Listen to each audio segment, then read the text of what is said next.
Hello friends, welcome to PCS point. Current affairs का ये हमारा पार्ट 9 है। ये करंट अफेयर्स प्रीलिम्स और मेंस की दृष्टि से बहुत इंपॉर्टेंट है। इसमें कुछ ऐसे फैक्ट्स हैं जो मेंस एग्जाम में पूछे गए करंट अफेयर्स के क्वेश्चन में काफ़ी रेलिवेंट होने वाले हैं। तो स्टार्ट करते हैं इस इंपॉर्टेंट करंट अफेयर्स को। पहला पॉइंट है तीसरी आर्कटिक विज्ञान मंत्री स्तरीय बैठक।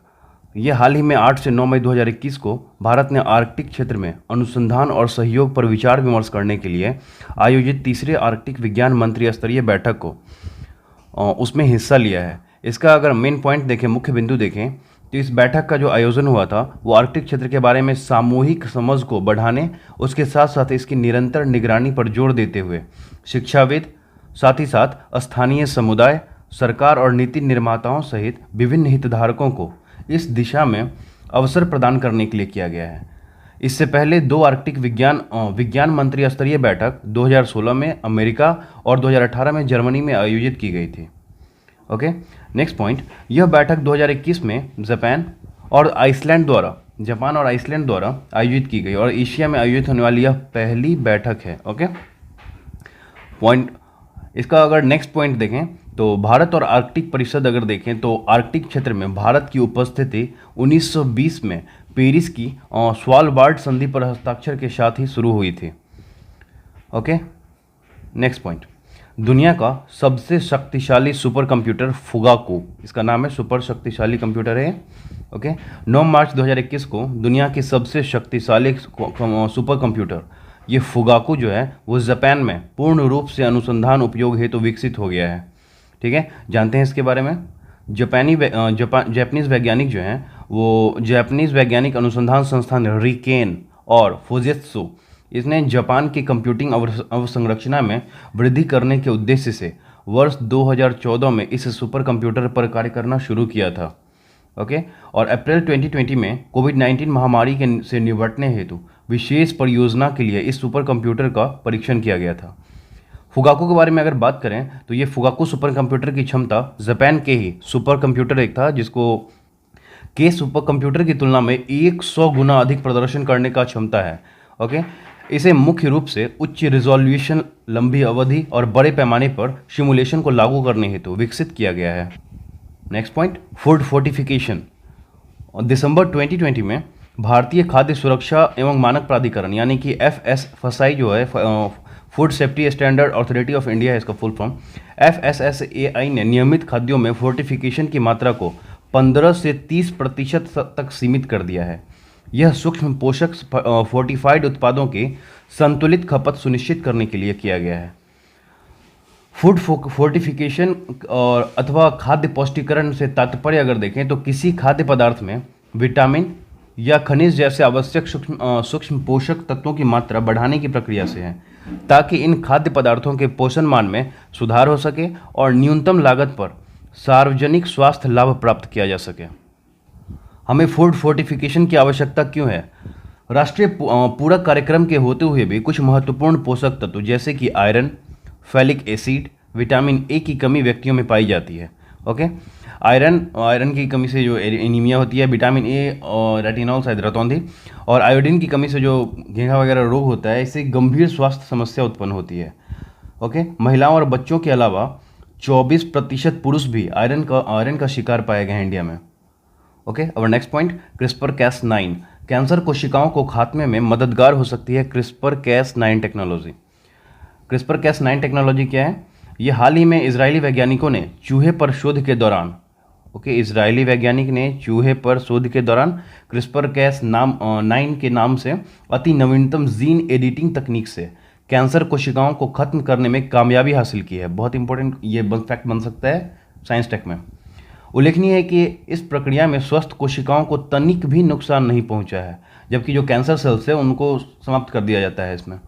अगर मुख्य निष्कर्ष देखें तो इसराइल के तेल अवीव विश्वविद्यालय के शोधकर्ताओं के अनुसार CRISPR-Cas9 टेक्नोलॉजी कैंसर से जूझ रहे मरीज के डीएनए में बारीक से बारीक काट छाट भी कर सकता है। RDNA, जिसको रिकॉम्बिनेंट डीएनए टेक्नोलॉजी भी कहते हैं, उसके माध्यम से ये होता है।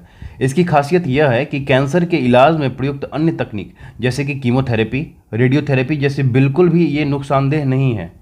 ओके, इसके अलावा इस तकनीक की खासियत यह है कि इस तकनीक से नष्ट होने वाली कैंसर कोशिकाएं दोबारा कभी भी सक्रिय नहीं हो पाती हैं। ओके, क्या है क्रिस्पर कैस9 टेक्नोलॉजी, अगर उसके बारे में देखें तो इस तकनीक का सर्वप्रथम इस्तेमाल जो हुआ था वर्ष 2015 में चाइना में हुआ था। क्रिस्पर कैस टेक्नोलॉजी का सबसे पहला यूज़ चाइना 2015 में हुआ था।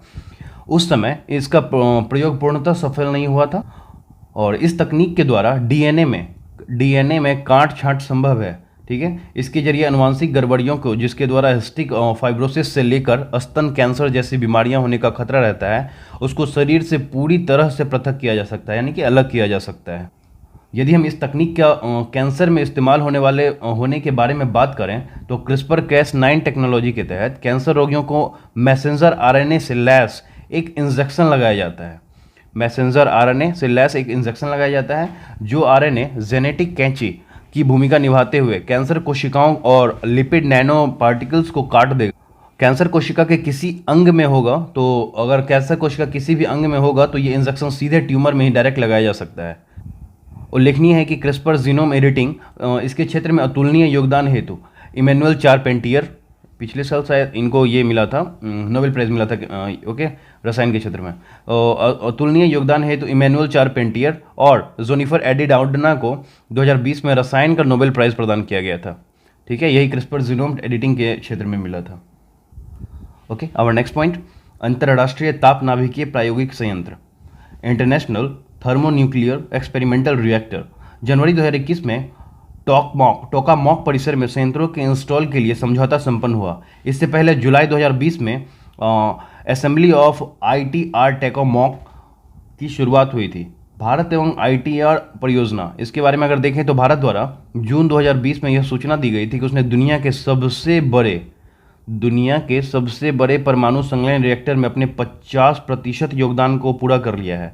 ध्यातव्य है कि भारत इस परियोजना में वर्ष 2005 में शामिल हुआ था। उल्लेखनीय है कि भारत की इस परियोजना में 9.1% की हिस्सेदारी है।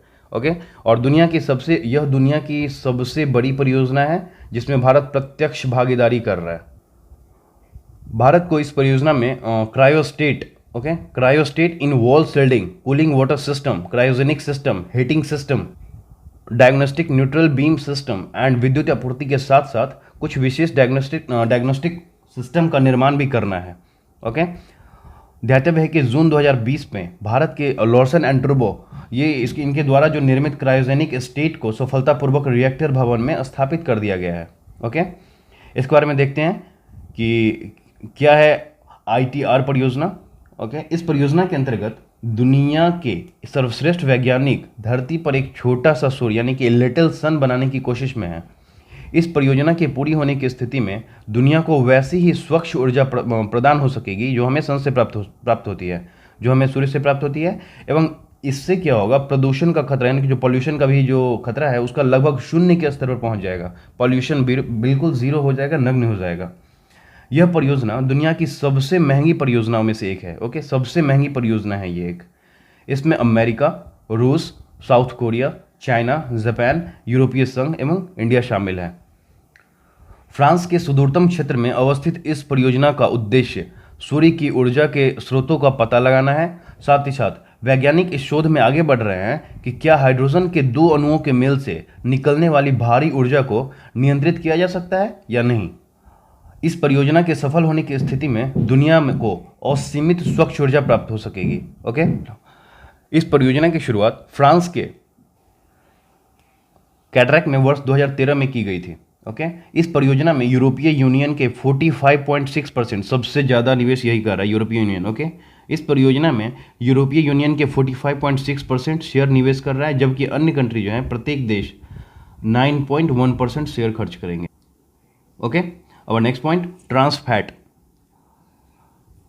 ट्रांसफैट इसके उन्मूलन की आवश्यकता। ठीक है, हाल ही में भारतीय खाद्य सुरक्षा एवं मानक प्राधिकरण यानी कि FSSAI ने, food safety standard authority of India ने खाने पीने की चीज़ों में ट्रांसफैट की सीमा को 5% से घटाकर 2% करने का फैसला लिया है। ओके, पहले क्या था, मानक प्राधिकरण के अंतर्गत खाने पीने की चीज़ों में ट्रांसफैट की सीमा 5% थी, इसको घटा करके अब मात्र 2% करने का फैसला लिया गया है।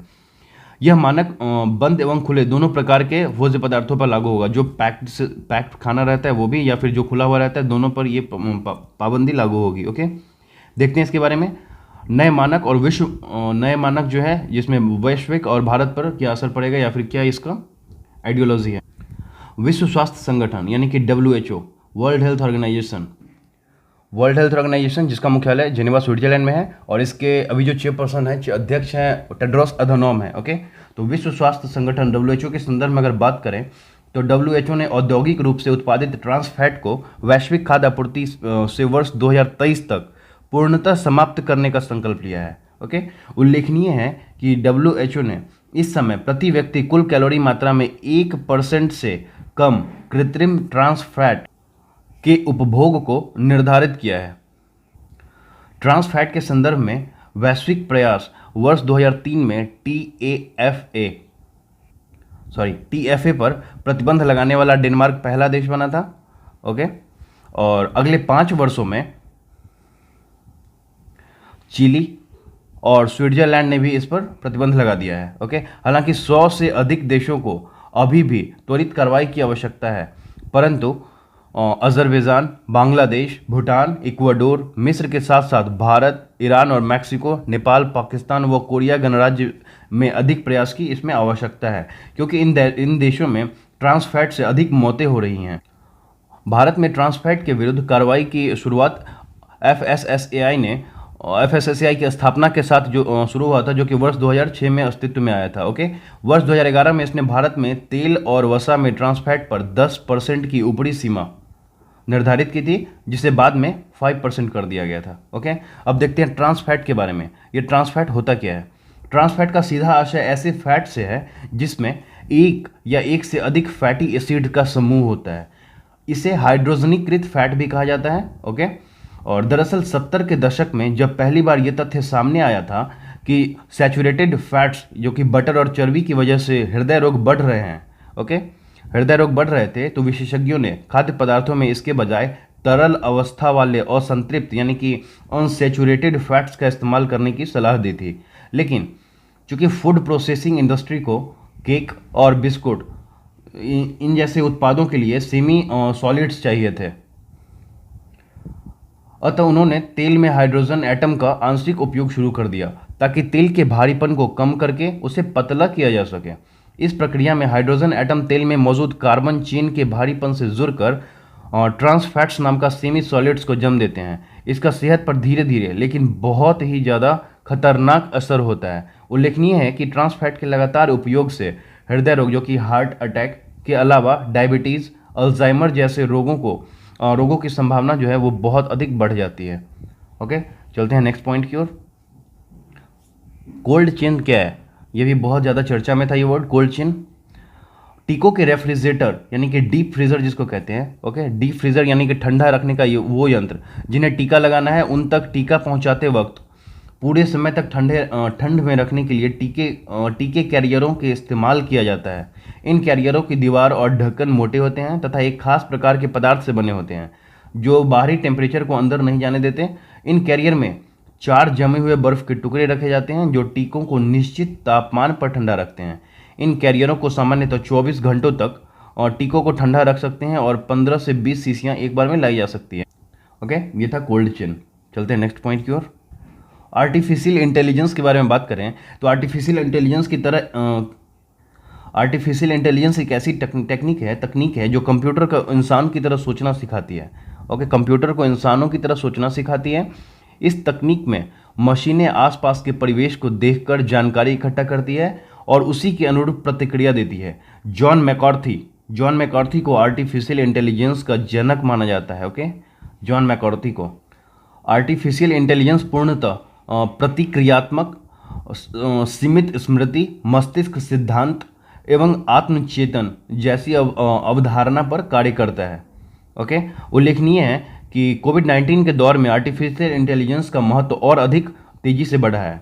इससे कोविड-19 के दौर में स्लैब टेस्ट को लेकर अन्य टेस्टिंग के तरीके में एआई काम कर रही है। इसके अतिरिक्त सोशल डिस्टेंसिंग के बारे में ऐसे उपकरणों को विकसित किया गया जिससे मरीज तक खाना, दवा या अन्य उपभोग की पहुंच सुनिश्चित किया जा सके। अगर आर्टिफिशियल इंटेलिजेंस के अनुप्रयोग के बारे में बात करें तो वित्तीय परिसंपत्ति प्रबंधन, कानूनी प्रबंधन, वित्तीय अनुप्रयोग संस्करण या फिर वित्तीय बाजार व्यापार, खरीद भविष्यवाणी, धोखाधड़ी की रोकथाम, दवा निर्माण, चिकित्सा निदान इत्यादि में होता है। इसके साथ ही इन्वेंट्री प्रबंधन, मांग पूर्वानुमान, भौतिक और डिजिटल नेटवर्क अनुकूलन इत्यादि में इसका यूज होता है।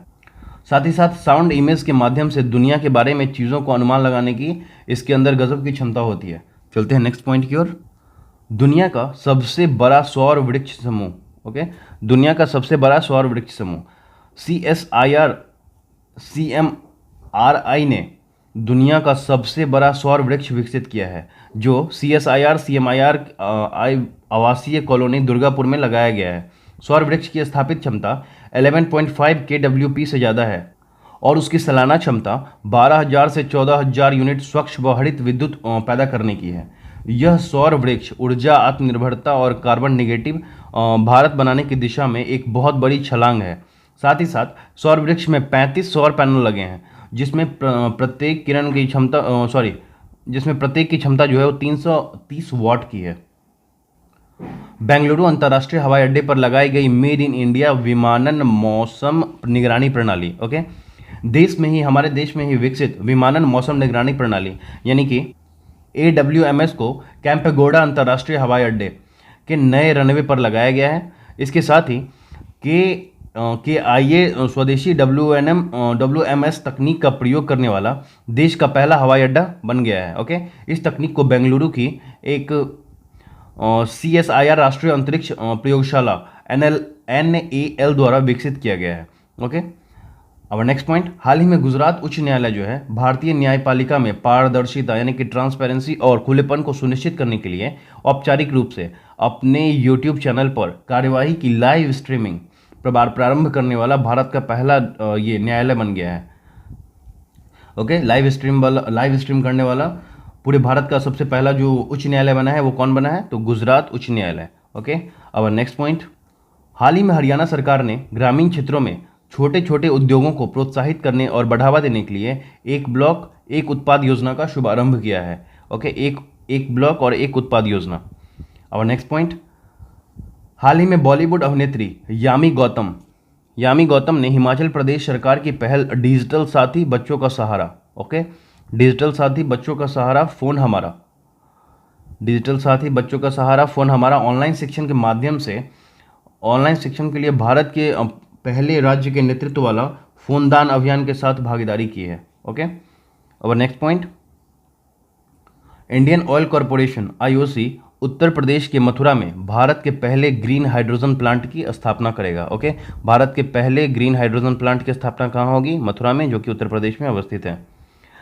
नेक्स्ट पॉइंट, केंद्र सरकार ने भारत में मूर्त विरासत को संरक्षण तथा अनुसंधान करने के लिए नोएडा यानी कि उत्तर प्रदेश में एक विश्व स्तरीय भारतीय विरासत संस्थान की स्थापना करने का निर्णय लिया है। ओके, विश्व स्तरीय भारतीय विरासत संस्थान की स्थापना कहाँ होगी, नोएडा, उत्तर प्रदेश। अब नेक्स्ट पॉइंट, हाल ही में केंद्रीय कानून एवं न्याय मंत्रालय ने जम्मू और कश्मीर तथा लद्दाख के संयुक्त उच्च न्यायालय का नाम बदल दिया है। इसका नया नाम जो है वो जम्मू और कश्मीर और लद्दाख उच्च न्यायालय कर दिया है। उसका नया नाम यही है। ओके, और नेक्स्ट पॉइंट, संजय गांधी स्नातकोत्तर आयुर्विज्ञान संस्थान, इसके ट्रांसफ्यूजन मेडिसिन विभाग के प्रोफेसर अतुल सोनकर के शोध के अनुसार ओ ब्लड ग्रुप के लोगों पर कोरोना संक्रमण ने एकदम हल्का प्रभाव डाला है। विदित हो कि यह शोध सीरो सर्वे के डेटा के आधार पर तैयार की गई। ओके, और नेक्स्ट पॉइंट, आयकर अपीलीय न्यायाधिकरण ने एक मामले की सुनवाई के दौरान यह स्पष्ट कर दिया कि नोटबंदी यानी कि डीमोनेटाइजेशन, उसके दौरान जो गृहिणियों द्वारा जमा की गई राशि थी वो 2.5 लाख रुपए तक की नगद राशि को आयकर जांच के दायरे में नहीं लाया जाएगा। ओके, और नेक्स्ट पॉइंट, हाल ही में केंद्रीय सरकार ने शहरी एवं ग्रामीण के लिए मॉडल किराएदारी कानून को मंजूरी दे दी है, जिसके तहत कोई भी व्यक्ति बिना लिखित समझौते के प्रॉपर्टी को न तो किराए पर दे सकता है और ना ही कोई ले सकता है। विदित हो कि लिखित समझौता रेंट अथॉरिटी के सामने जमा करना होगा। ओके, अब नेक्स्ट पॉइंट, भारतीय आयुर्विज्ञान अनुसंधान परिषद द्वारा दी गई जानकारी के अनुसार कोविसेल्फ टीएम नाम का त्वरित एंटीजन जांच किट को भारतीय आयुर्विज्ञान अनुसंधान परिषद की ओर से सत्यापित और मान्य किया गया है। विदित हो कि त्वरित एंटीजन जांच किट से जांच करने में मात्र 2 मिनट का समय लगता है। ये बहुत फास्ट जांच किया जा सकता है इससे। उसके बाद हम लोग इसका रिजल्ट तुरंत देख लेते हैं। नेक्स्ट पॉइंट, केंद्र सरकार के प्रधान वैज्ञानिक सलाहकार ने कोविड के संबंध में अपना परामर्श जारी कर बताया कि संक्रमित व्यक्ति से निकला हुआ वायु अभिकरण हवा में 10 मीटर तक वह फैल सकता है। अतः संक्रमित व्यक्ति को कम से कम 10 मीटर की दूरी बनाकर रखना अनिवार्य होगा। ओके, और नेक्स्ट पॉइंट, केंद्रीय खाद्य सचिव के अनुसार अगले यहाँ पे ये नहीं होना चाहिए, यहाँ पे होगा गन्ना। ओके, केंद्रीय खाद्य सचिव के अनुसार अगले गन्ना वर्ष में पेट्रोल में 10% एथेनॉल मिलाने का 10% एथेनॉल मिलाने का लक्ष्य पूरा कर लिया जाएगा। विदित हो कि राष्ट्रीय स्तर पर एथेनॉल मिश्रण अभी 7.25% के आसपास है। ओके, नेक्स्ट पॉइंट, मई 2021 में सुप्रीम कोर्ट ने कहा कि यदि कॉरपोरेट डिफॉल्टर ऋण का भुगतान नहीं करते हैं तो बैंकों को बकाया इनके गारंटर से वसूल करने का पूरा अधिकार है। ओके, ये भी इंपॉर्टेंट पॉइंट है। नेक्स्ट पॉइंट, वर्ष 2020 में प्रवासी भारतीयों ने भारत में 83 अरब डॉलर करीब 6.10 लाख करोड़ रुपए भेजे। विदित हो कि जो वर्ष 2019 में भेजे गए 83.3 अरब डॉलर से मात्र 3% ही कम है। विश्व बैंक की रिपोर्ट के अनुसार 2020 में रेमिटेंस पाने वाले देशों में भारत का स्थान प्रथम था। ओके, नेक्स्ट पॉइंट, वैक्सीन मैत्री जो था वो भारत द्वारा पड़ोसी देशों में कोविड-19 के टीके गिफ्ट करने के लिए शुरू की गई एक पहल है। यह पहल जिसके तहत मालदीव, भूटान, नेपाल, बांग्लादेश, म्यांमार, मॉरिशस और सेशल्स आदि सहित 72 देशों को मेड इन इंडिया टीके मार्च तक उपलब्ध कराए गए हैं। ओके, अब नेक्स्ट पॉइंट, हाल ही में दुनिया की दूसरी सबसे महंगी धातु कैलिफोर्नियम की तस्करी करते हुए 8 लोगों को गाजीपुर पुलिस ने गिरफ्तार किया था। विदित हो कि यह एंटी मैटर दुनिया की सबसे महंगी धातु है। Okay, californium. अब नेक्स्ट पॉइंट, हाल ही में अमेरिकी अंतरिक्ष एजेंसी नासा ने क्यूरियोसिटी रोवर उपग्रह को मंगल ग्रह पर ऑर्गेनिक तत्व की खोज करने के लिए, जिसमें कि भौगोलिक प्रक्रिया यानी कि जीवाणुओं के निशान मिले हैं, नासा के अनुसार यह ऑर्गेनिक सॉल्ट भी हो सकता है। ओके, यह ऑर्गेनिक सॉल्ट भी हो सकता है। विदित हो कि रोवर से मिलती जुलती जानकारी चीनी रोवर जुरांग ने अभी भेजी है। ओके, और नेक्स्ट पॉइंट, हाल ही में बहराइच जिले में सरयू नदी के किनारे वन्य जीव अधिनियम के तहत संरक्षित कछुओं का एक प्रजाति था, वो उसका नाम था कुर्म। ओके, कुर्म की दुर्लभ प्रजाति पाई गई है। विदित हो कि सरयू नदी में कछुओं की विभिन्न प्रजातियों की पहचान एवं संरक्षण पर 2008 में turtle survival alliance India agency ने वहाँ काम कर रही है। ओके, अब नेक्स्ट पॉइंट, हीरा व्यापारी जो था मेहुल चौकसी, उसके खिलाफ येलो नोटिस इंटरपोल द्वारा जारी किया गया। ये येलो नोटिस क्या होता है? इसके बाद क्या होगा, डोमिनिका पुलिस ने उसे अरेस्ट कर लिया है। और साथ ही साथ येलो नोटिस के बारे में बात करें तो यह एक वैश्विक पुलिस अलर्ट है। ओके, जो लापता या आपराधिक अपहरण गायब लोगों संदर्भ में इंटरपोल द्वारा जारी किया जाता है। अब नेक्स्ट पॉइंट, 30 जून 2021 को विश्व स्वास्थ्य संगठन WHO ने चीन को मलेरिया मुक्त घोषित कर दिया। ओके, अब नेक्स्ट पॉइंट, 22 और 23 जून 2021 के बीच भारत ने आभासी तरीके से ब्रिक्स यानी कि Brazil, Russia, India, China and South Africa BRICS green hydrogen शिखर सम्मेलन 2021 की मेजबानी की, जिसका मुख्य उद्देश्य ग्रीन हाइड्रोजन के उपयोग में आने वाले चुनौतियों का सामना करना है। ओके, नेक्स्ट पॉइंट, जुलाई 2021 के डेनमार्क में दुनिया का सबसे ऊंचा यानी कि 21.16 मीटर रेत का महल सैंड कास्टल बनाया गया था, जो कि जर्मनी के 2019 में बनाए गए 17.66 मीटर से 3.5 मीटर अधिक ऊंचा है। ओके, विदित हो कि इसमें लगभग 21.16 मीटर का नया गिनीज वर्ल्ड रिकॉर्ड बनाया है डेनमार्क में। अब नेक्स्ट पॉइंट, मई 2021 में कनाडा ने सबसे पहले 12 वर्ष से अधिक आयु के बच्चों को कोविड-19 महामारी का टीका लगाना शुरू कर दिया है। कनाडा 12 वर्ष से अधिक बच्चों का सबसे पहला टीका कौन लगाया है? तो कनाडा। और नेक्स्ट पॉइंट, जुलाई 2021 को DRDO defence research development organisation, जिसका मुख्यालय नई दिल्ली में है और इसके जो चेयरपर्सन हैं वो जी सतीश रेड्डी हैं, ओके, तो जुलाई 2021 में डीआरडीओ ने ओडिशा के सतह से हवा में मार करने वाले एक नई पीढ़ी की आकाश मिसाइल आकाश एनजी का सफलतापूर्वक परीक्षण किया है, जिसकी मारक क्षमता 25 किलोमीटर है।